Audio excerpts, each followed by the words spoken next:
ایک علاقے میں ایک بابا جی کا انتقال ہو گیا۔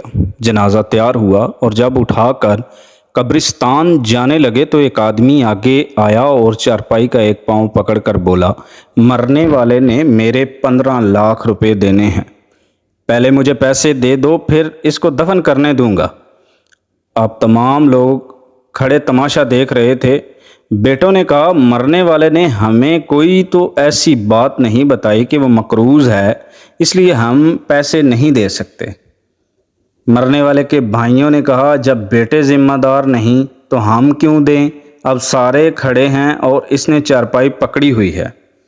جب بات گھر کی عورتوں تک جا پہنچی، مرنے والے کی ایک اکلوتی بیٹی نے جب یہ بات سنی تو فوراً اپنا سارا زیور اتارا اور اپنی ساری نقد رقم جمع کر کے اس آدمی کے لیے بھجوا دی اور کہا، اللہ کے لیے یہ رقم اور زیور بیچ کر اس کی رقم رکھو اور میرے ابو کا جنازہ نہ روکو، میں مرنے سے پہلے سارا قرضہ ادا کروں گی، باقی رقم کا جلد بندوبست کروں گی۔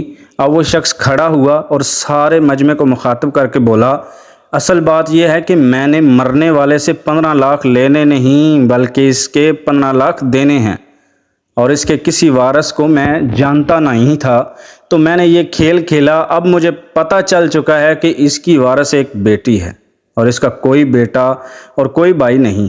اب بھائی منہ اٹھا کر اسے دیکھ رہے تھے اور بیٹے بھی۔ محترم دوستوں، جن کی بیٹیاں ہیں بہت خوش نصیب ہیں، لہٰذا بیٹی کی پیدائش پر خوش ہونا چاہیے۔ بیٹیوں کی شریعت میں بہت فضیلت بیان کی گئی ہے۔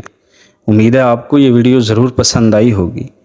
اس ویڈیو سے ہمیں یہ سبق ملتا ہے کہ ہمارے لیے یہ بات بہت اہمیت طلب ہے کہ ہمارے معاشرے کے اندر یہ جو فرق رکھا گیا ہے بیٹیوں کی تربیت اور بیٹوں کی تربیت میں، اس کو ختم کرنا چاہیے۔